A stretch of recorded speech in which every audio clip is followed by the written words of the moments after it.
Hello and welcome back to another episode of the Elite Coaching Blueprint podcast. On today's episode, we have an incredible guest called Emily Ratcliffe. Now, Emily is also known as the closing coach on Instagram, or should I say the closing coach underscore on Instagram.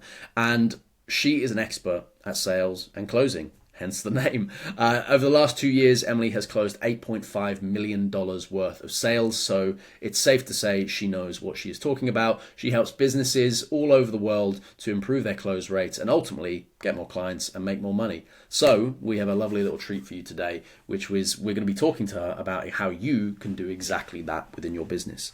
So without further ado, let's jump in and talk to Emily. So the theme that we tend to see with a lot of clients that we work with, a lot of coaches that I speak to, tends to be around how sales calls feel something, or sales in general feels like something that's quite sleazy. It's a little bit manipulative. They feel very uncomfortable with the role of sales in their business. And I think this is something that specifically when we work with fitness coaches, they find difficult because you go into your PT qualification, you learn how to coach, you learn how to program, you learn how to do nutrition. And then off the back of that, you kind of never really learn how to run a business. And sales is, the lifeblood of a business. If you don't have sales coming in, the business isn't going to grow. It's not going to survive very long. So do you think that this is a justifiable belief around sales feeling sleazy or being sleazy? And what do you see when people say that to you? Yeah, I mean, it's such an interesting point, Jack.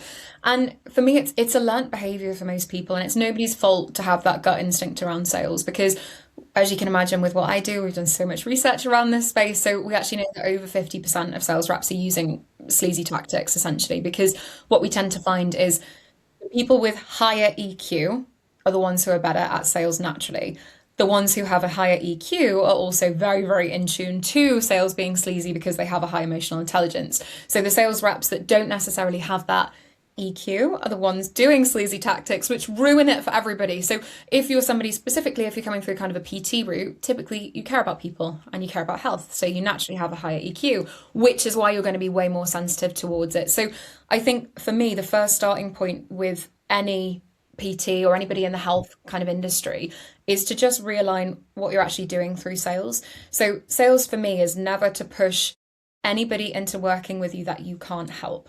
And as long as you've got that moral there, you can already remove that because you know that you're only going to offer the opportunity to somebody to work with you if you can legitimately help you. Therefore, it's no longer sleazy because you're being honest and you're being useful. Yeah, I really like that. That's a very good standpoint because you're right. A lot of people get into coaching because they're people. They like people. They want to help people. They want to help people improve their health, their wellness, their longevity, the quality of their lives.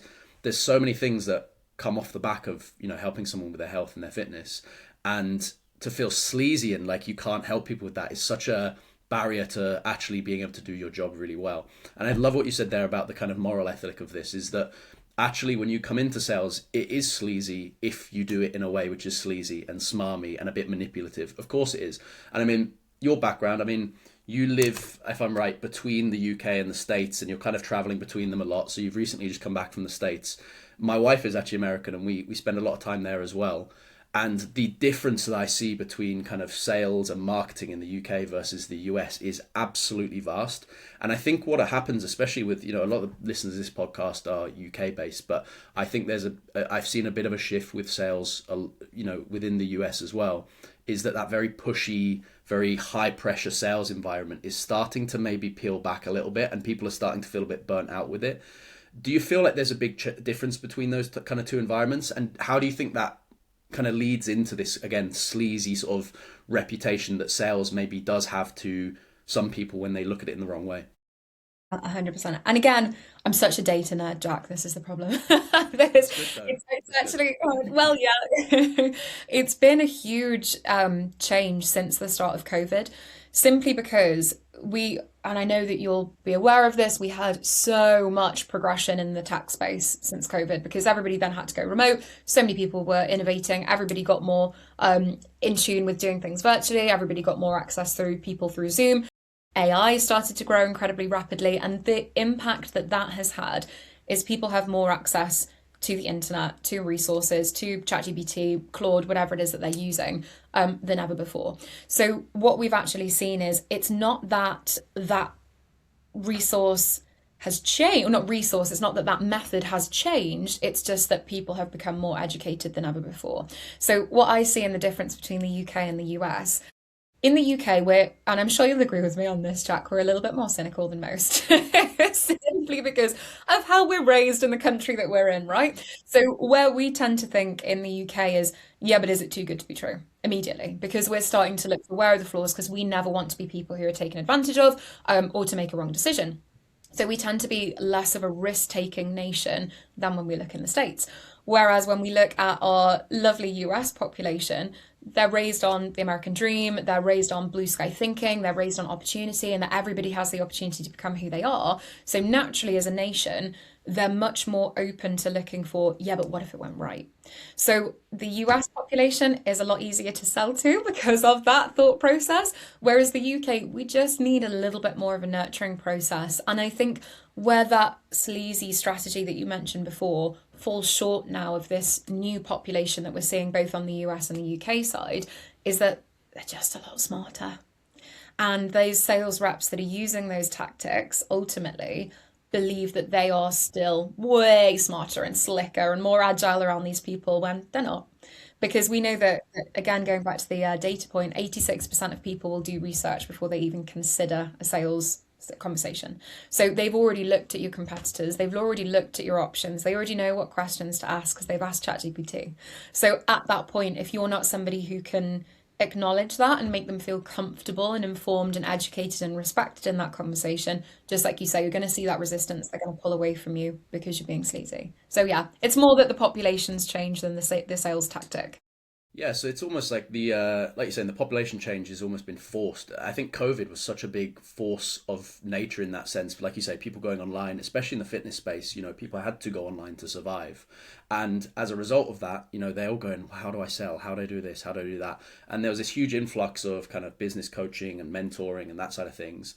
And I feel like in those spaces, that kind of perfect bubble formed where actually the people who won out in that space were very much marketing based off of the fear people had, based off, I'm going to lose my job, I haven't got income, what's going to happen? So they lent towards people who were speaking with most confidence, and the people who were ultimately coming into this situation maybe using some higher pressure stuff and kind of saying like, well, if you don't do this, what's going to happen? You're going to lose your job, you're going to lose the house, you're going to lose, and people operated out of fear. And off the back of that, if you're learning from someone like that, what are they going to teach you? They're going to teach you the same types of tactics and styles when it comes to sales.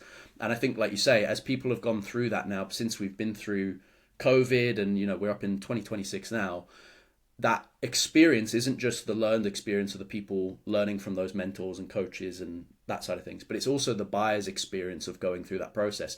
They've probably seen this play out for them a couple of times now where they have considered buying things and they've had this high pressure. So they are more educated around it and they are becoming more aware of these tactics and kind of thinking, I don't quite like this, right? It doesn't sit very well with me. So it's very comforting, I think, to hear for a lot of coaches who do maybe feel that sales can be a little bit sleazy, that actually you don't have to go about it that way, and you can go about it in a much more ethical way, a much more moral way, a way that sits better with you and you feel more comfortable about. Now, your background in sales is absolutely amazing. I mean, your Instagram at the moment states that you said in the last 24 months you've closed $8.5 million of sales. So you're not exactly a newbie at this. You've got a lot of skills and a lot of reps, I'm sure, at doing this. And your main business is helping people improve their close rates.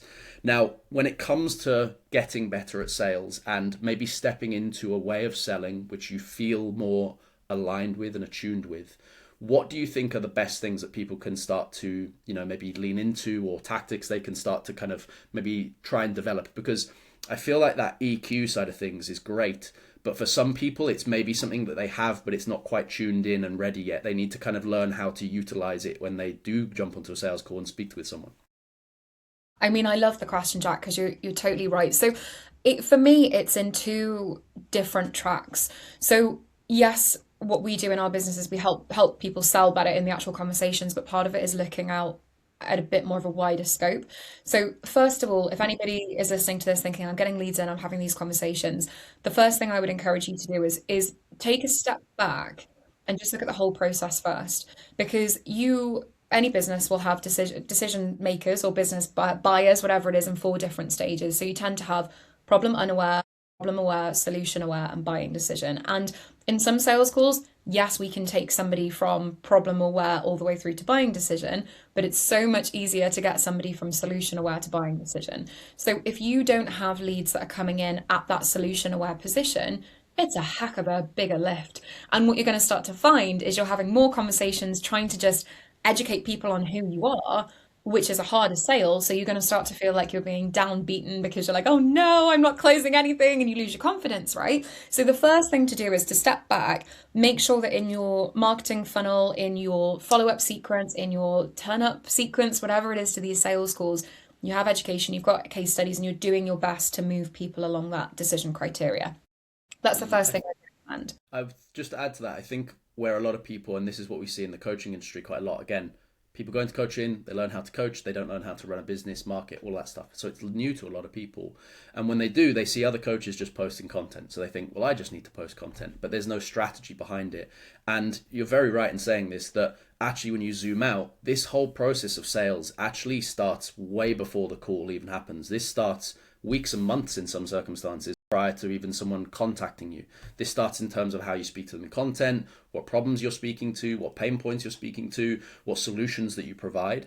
And I think that's something that people need to kind of almost navigate, is think, I'm selling, as soon as I post, I'm selling something. I'm selling an idea, I'm selling a philosophy, I'm selling a way of doing something. And that's how you can actually move these people to become better quality leads, is think of your content almost like a sale. Part of that sales funnel is like, how can I move people closer to the point where they are basically coming to this call ready to buy, rather than me getting on a call with them and being like, okay, what do you need to know? And they're like, everything. I need to know all the ins, all the outs, the ups and downs, the inside out of it. That's a much harder sale to make, right? It is 100%. And I think for those of you who are listening to this that are still getting really stuck on that word, well, just switch out for solve a problem. And I think the reason I say that is the next piece of advice that I would give you is to really hone in on your avatar. And I've worked with so many PTs in this space that kind of come to me, or online fitness coaches that say, yeah, I can help anybody with their fitness goals. And I'm like, well, no. It's not that. So who specifically are you helping? Are you helping somebody with their biomechanics to be able to improve how they're training? Are you helping somebody prep for a show? Is it somebody who needs to avoid heart disease? Like, who specifically? Where is your camp? Where is your group that you're trying to impact? Then focus on solving their problem specifically. And I think what happens in sales often when we talk about the marketing track that you're doing there, Jack, is that some people then become fearful that, well, I don't want to not help the people that I could still help. They're going to fall in the net. It's okay. So it's just really hone in and focus on those people so that by the time, like you said, they come to the sales call, they already like you, they already trust you, and they're just telling you all their problems that they need your help with. So all your job is to do in that call is to confirm with them that you understand, and yes, you've got a plan or a strategy that can help them in their situation. Yeah, it's almost a framework of almost changing how you think of sales. This is how I've always kind of viewed it differently when I changed how I viewed sales, was that rather than sitting on and me convincing someone this is the thing you need to buy, is actually understanding that when someone comes onto it, like booking in a sales call isn't really the sort of thing you do if you're not kind of already a little bit sold. Like, you've probably got some barriers, but there's something there that you're like, I'm kind of convinced this person can help me on some level. So you're not jumping on a sales call willy-nilly just for the heck of it, right? You're jumping on because you think this is someone who can help me here. So the process of convincing people and manipulating them into doing something, it's actually more of a process of understanding, like, hey, this person kind of wants to go. They've just got maybe a few barriers or a few things in the way. They need to see the process maybe a little bit more in depth. It's usually actually just kind of going, this thing here that you're worried about actually isn't too much of a big issue, and this thing here that you're really super concerned about, here's how we approach this in a better way. Here's how we navigate this inside the program or the coaching or whatever it is. Do you feel like when people approach their sales, they are maybe going about it in a poor way like that? Is there something that they can maybe reframe their mindset towards? Sorry, I've got a call coming through. One second. Oh, I don't even know where that's coming from. Oh, there we go. Okay, I'm so sorry. Okay. I'm sorry, so I'll just pick up from your question. So are they going about it that way? So yeah, I actually think in terms of the sales call itself, it needs reframing. So what I find with a lot of business owners is that they're already in the position of, oh, I hope this person's going to work with me. I hope this person's going to buy. I hope that they're going to sign on to my 6 month program, whatever it is, rather than focusing on the criteria that you need for a good client. And we have all had them, nightmare clients that you can't get to turn up to your calls, or won't turn up to their sessions, or cancel last minute, say they're going to meet you at 6 a.m. and then don't turn up, or whatever it is. We've all had them. And I think what you need to be focusing on for that call is your job is to make sure that that person is not going to be a nightmare client. So what I always recommend somebody does is come up with a non-negotiables list. So what are you looking for? Maybe it's somebody that has a true, genuine emotional driver to change their life or to follow your instruction, whatever it is from the fitness space. It might be somebody that has enough spare investment so that your money isn't the last thing to come out of their bank account, so they're freaking out about cash, whatever it is. But you're coming up with, what is my key criteria to make sure that this person is going to be a good client, not a bad client? And use the sales call to focus on qualifying that, because then you're just focusing on, are we actually going to have a nice relationship?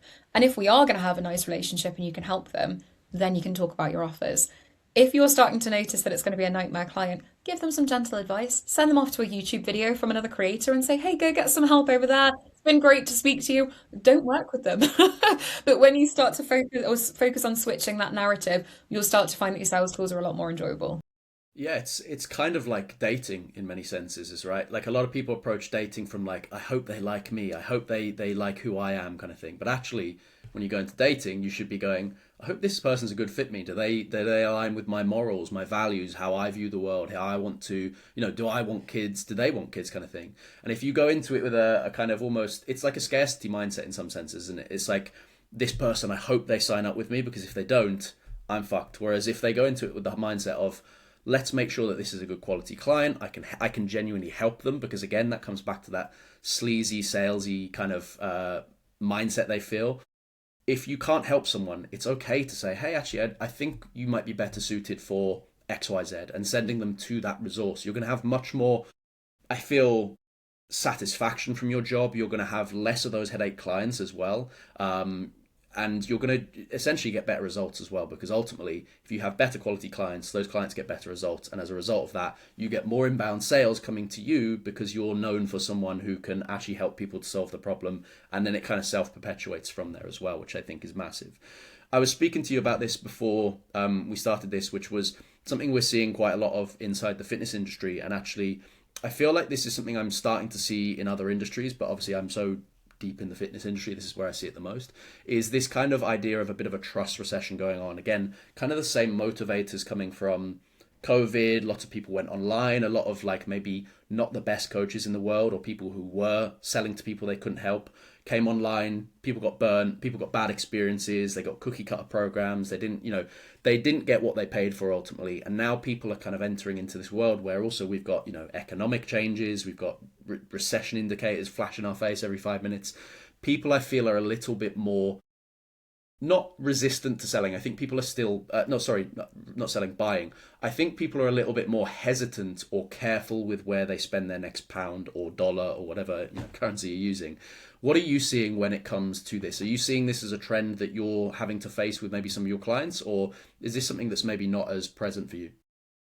So for me, this is something that's industry wide. So what I don't want anybody listening to this to think is, oh, it's just us because of so many fitness coaches being out there right now.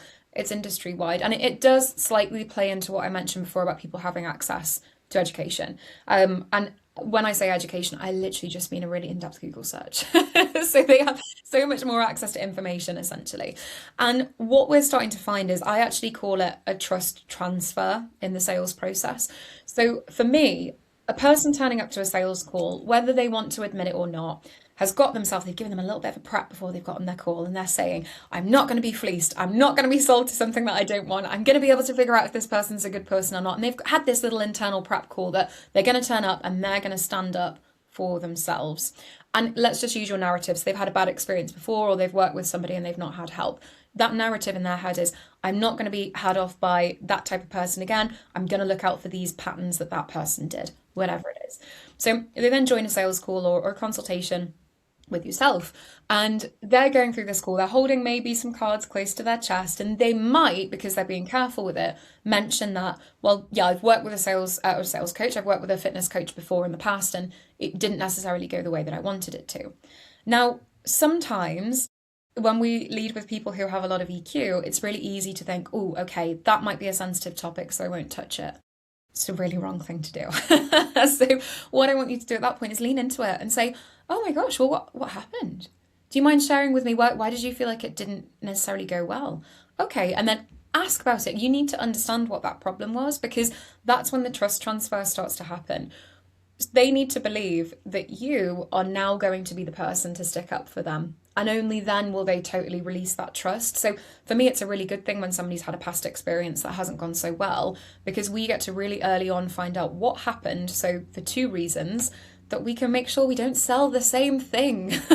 They go, well, this is exactly the same as what I had previously.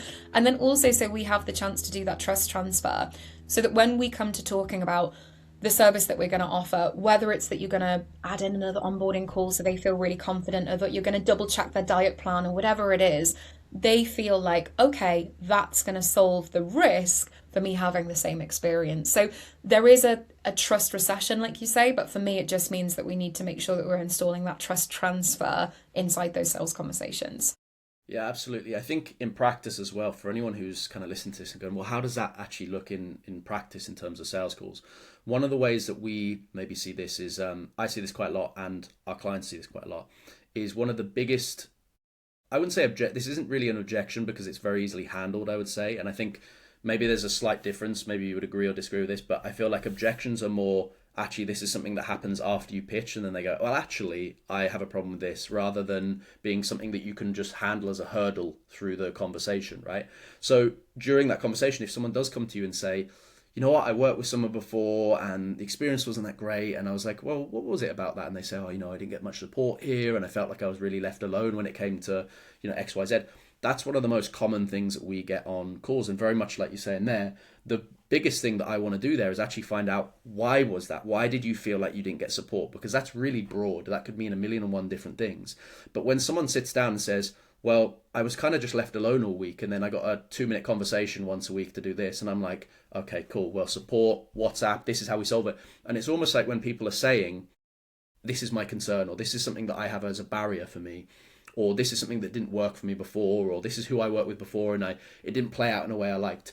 It's almost a checkbox list for me. Like, I'm going through it and going, well, we provide a way that we solve that, and here's how we navigate this that isn't like that. So it's almost like when someone says something to you, your brain should be thinking in the back of your head going, well, how do I do that differently? How do I solve that problem? What do we have in place that shouldn't be even a concern for this person and isn't something for them to worry about? Because if you can display that and you can get that across to them, I feel like in a lot of circumstances, you don't even have to worry about, again, quote unquote, objection handling, because there are no objections when you get to that point at the end of the call. There isn't anything for them to object to, because you've covered all the bases that they are worried about or concerned about. Definitely. And I'll just add to that, because sometimes somebody has a problem that you can't solve in your own artillery. So it might be, I'll give you a random example. So let's say somebody says, I literally have no time in my day, and we know this is a bit of an excuse, but I have no time in my day to cook my own meals. Therefore, I've got to get something that's like a ready meal or off the shelf. And you're thinking, this is ridiculous. Now, you don't have the facility to go in and cook meals for that person. But what you can do is, for example, give them their own tools in their own life to solve that problem, even though you're not selling them that. And it might be, for example, that you say, okay, great. Well, what I'd like you to do is send my meal plan or our meal plan to this food prep company in your local area and order from them. Great. That's not your service, but you've solved that problem for them. So I don't want anybody to go through those conversations and think, oh, well, I personally don't have a tool that's, I'm going to add on an extra operational delivery that I've got to do. No, just tell them what to do, because even in that can still be the product. So sometimes people really struggle to see through their own, and I was going to swear then, I won't swear, through their You own can stuff. swear if you want. Through their own shit, then let's say. Sometimes people can't see it. So all it takes is for us to be able to reframe their vision on their own situation to go, well, no, this is what we need to be able to do with your own resources. And when we apply my resources, this is what the outcome looks like. So yeah, a long-winded way of saying, don't feel like you've got to deliver everything, just tell them what to do. Yeah, you can go beyond your own four walls, and that can also expand your package and your offering. Like that could become, I think a lot of what I see in the fitness industry a lot is people just have like one package and like one offering. It's just like, oh, it's just coaching, and then there's kind of nothing outside of that. Or what they also have is a billion offers and levels and tiers, and it's very, very confusing. But in a lot of those, it's just kind of reconstituted versions of the same thing in many cases. But doing something like that could take your current offer, and you could suddenly have this premium offer, which actually, if there are people who are really time poor, and that is a common objection or a common barrier that you tend to face, well, hey, here's how we handle this. Here's how we can have something in place that allows you to do that. And you could set up partnerships with these companies, and there's a million ways that you can approach this in different ways. I think that's really a useful tip as well for people, is to almost see that as a what are the main things that you're constantly battling? What are the main things that you're constantly coming up against? Because again, if we take that kind of ethos of selling before you even jump on the sales call, when you go back to your content and your marketing and your funnels, that should be something that if you're tackling this on sales calls quite often, maybe that's something you should speak about a little bit more within your marketing and your content, to kind of go, oh, hang on, time poorness or time objections are very, very common. Maybe I should talk about how we solve this, and the client case studies I used. Maybe we should use those and talk about how this person was a single mom and she worked two jobs and she still was able to XYZ even though she didn't have any time and she really had to blah, blah, blah. Those things can be the things that can actually help you to navigate that before someone gets on a call, because they jump on knowing what the solutions are. They know how you navigate it as a program or a coaching program. Where you are kind of maybe jumping into the world of what you do, you're obviously keeping on top of the data. You like to be educated on this yourself as well. What are kind of trends that you're seeing this year going forwards? What do you feel that's going to change when it comes to closing and sales? Because very much like marketing, the way you sell again is something that evolves a little bit over time, because you are responding to an audience and a population who you're talking to, right? And if they are in a position of super high trust and they're willing to spend loads of money, like the Americans who love self-investing, and we've jumped on calls with American clients and they've been like, "What's the next package up?" And you're like, "Oh, okay, well, we've got this thing." Whereas in the UK, it's almost the opposite. What kind Yeah. of changes are you seeing with regards to sales, and what do you think are your maybe predictions for what's going to happen this year? What do people need to be aware of to kind of future pace a bit? So this is a really interesting one because my thought process is that the ultimate human need of that human connection doesn't change. So that's why the structure that I teach as a fundamental in our sales strategies, that has been the same for the last 10 years, because it's a conversation. It's all it is, to kind of take any confusion out of it. So in terms of predictions, I see a prediction to help everybody listening to this to stay on the same track, or the right track. Okay. So I am hearing and I am seeing lots and lots of businesses moving more towards the hope that AI is going to replace sales. So we're seeing so many businesses moving towards AI chatbots to try and sell for people and to jump on these conversations, or even phone lines to try and sell to people. And what I'm seeing happen is their close rates, no shock, are dropping rapidly when they do that, because people need a human connection when it comes to trading something that's so valuable, i.e., cash, right? So, what I think is going to happen is the businesses that get totally off track and use AI for the wrong things, i.e., human connection, they are going to really struggle. Whereas those businesses that use AI to help amplify their output, their capacity, their innovation, their speed, but keep the human connection at the core, are going to do really, really well. So, what I would say is, if you are a fitness coach or a fitness professional listening to this, don't get tempted because it feels like an easier route to get somebody else to do this. What I would focus on doing is, you need to hone in how you view those conversations and start to enjoy them. Keep that human connection at the core, use AI for other things, because that's going to be a stumbling block, I think, for a lot of businesses over the next few years. Absolutely. I think with the AI stuff as well, it's so interesting because it's so fast moving that things change like that. And you're like, whoa, I didn't like. I was looking at the videos of Will Smith eating spaghetti the other day from 2 years ago. And I was like, oh, God, they were awful. And that was 2 years ago. And now it's like, you can barely tell. Like, it's very, very good. So the AI side of things is very interesting because I'm seeing this as well in terms of the coaching side of things, and it's how it translates into sales as well and marketing. Is that I feel a lot of where people are trying to use AI, I'm seeing this with even quite big names, which is I see as almost their downfall is they are replacing themselves with AI tools because they're so enamored with this, like, wow, there's this thing in my pocket and I can send it whatever and it can do this and that. But there's programs that I've used, I've been a part of, where they've almost replaced a load of their tools with like GPTs, and I'm like, this is just a GPT that you've maybe pointed in a bit of a direction. I feel like AI is almost seen as this magic thing, and actually, when you kind of strip it back, it's a large language model which is just maybe dressed up in a certain way, and it isn't as amazing as you want. And if you wanted it to be able to kind of produce that sort of thing, you could say, hey, act as an amazing fitness coach who does XYZ and has these barriers and boundaries and this and that. So you've hit the nail on the head there, because when we implement AI into anything that we do, the ethos that we have behind it is absolutely nothing, and I'm super strict on this, absolutely nothing should interact or interfere with the human connection side of things. It should all be there to make things smoother, easier, and faster. But if at any point that interferes with how you would interact with another human being, you have missed the mark a little bit. And we're seeing this with like the kind of offers that are being taken up and like communities people are leading into. People are really leaning into now these kind of third spaces outside of work and home, where they can have a community and can have human connection because of, again, it's kind of this very small bubble that we've been in from 2020 through to where we are now. So much has happened. People are feeling this just complete strip back of this human connection. We've had lockdowns going into this work from home culture, and people are feeling that they need that connection. They need that human touch point. We all have AI in our pockets. Most of the problems that we want to solve, we could send off to ChatGPT. Anyone listening to this, if they wanted to improve their sales, improve their coaching, improve their business, improve their life, improve their relationships, could ping off questions to ChatGPT and they'd get something tailored back to it. But there's a reason that people don't do that. And it's the same reason as to why people didn't use Google and implement all of that. Go back 10 years, everything you needed to do to get in shape was on Google. There were plans, nutrition plans, everything there. But people didn't follow them because we lack accountability, we need human connection, we want communities to be a part of. And that translates into how we sell as well. Because if you do try and replace yourself with like these AI chatbots and stuff, I don't know about you, I don't know what your opinion is, but if I see something or get a hint of something being done with AI, I instantly kind of go, no, I'm okay, thank you. 100%. And we all know that we can reroute it by just saying speak to a human. So that's what everybody Yeah, does.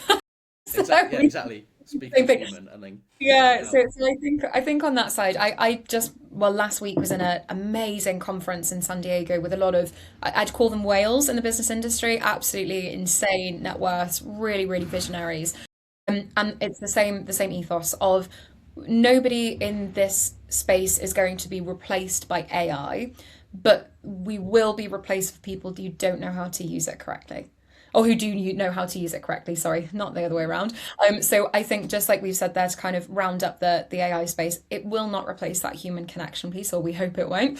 But I would encourage you to use it in the right places, especially when it comes to growing a business, because it helps with scaling, right?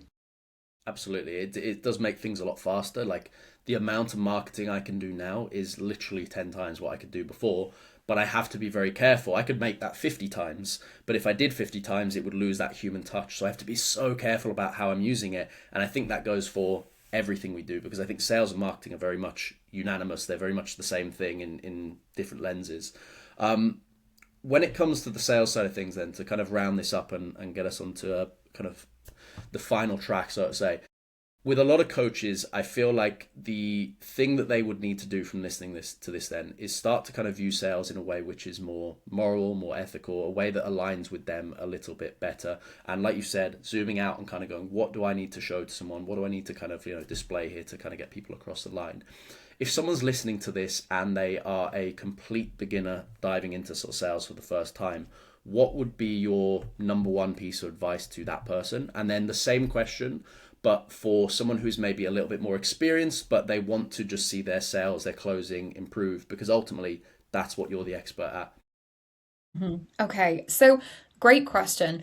I think my first answer actually applies to both camps. So the first thing, whether you're brand new to this or whether you're already in there, is kind of what we spoke about with those four stages. It's harder to sell to somebody who's earlier on in that journey. So I would encourage you to take a pause and zoom out. Get somebody to help you who knows what they're doing from the marketing space to go ahead and have a look at, okay, where is the customer journey and how are we actually moving people along that line? Are we speaking to the right person? Are we confusing messaging? We need to get people closer to solution aware and buying decision rather than just problem aware. They know they need to get fitter kind of thing. So that would be my first advice that kind of fits with both camps because ultimately it's going to make your conversations easier. Then for the second group of people who, like you said, are already kind of doing the sales calls, they just want it to flow a little bit easier. My advice is stop focusing on the actual sale, which feels really obvious, but it is bringing it back to that. You're kind of interviewing somebody to be a really good client for you. And within that, don't forget that nobody wants a product off the shelf. So don't tell them, great, you need our platinum product or you need our silver level, like any of it, because it's just rubbish. Nobody wants anything off the shelf. Talk to them about their personal plans. Detach from the sale, make sure that they're a good fit for you, and talk about a plan together. Then you can talk about onboarding them. But yeah, that would be my advice for those two different groups. Excellent. Perfect. Well, that's been very, very helpful. I know you have to jump now, so we'll round this out. If people want to find you and want to kind of learn from some of your stuff, because I've followed a lot of your sales stuff and it is absolutely excellent. So I've got to say, definitely worth following on Instagram. Where can they find you? It's at the closing coach underscore, right? Correct, you nailed it. Yeah, that's it. Cool. So definitely give Emily a follow. Honestly, some incredible sales stuff and content on there. Whether you are the only person selling or you're part of a team and you want to improve that, I would highly recommend checking her stuff out. And definitely, again, someone who could be good to reach out to if you are looking to improve your sales and closing. Emily, thank you so much for your time today. I really appreciate it. And for anyone who's listened to this, as always, I appreciate you guys listening in. We have got an amazing set of guests lined up for this year. And if you would like to see some other amazing guests even who can come on, some of them might be gay, who can come on and learn how to improve your coaching business, whether it's sales, marketing, content, whether it is actually getting better at coaching, client retention, whatever it is, then the best way for that to happen is to follow the podcast and share it with another coach, because the way this grows is through sharing this with other people, and that allows us to get better access to better people to help you to grow your coaching business and allow this to be the best free resource available on the internet to do so. Thank you so much for listening, and I will see you all in the next episode. Goodbye.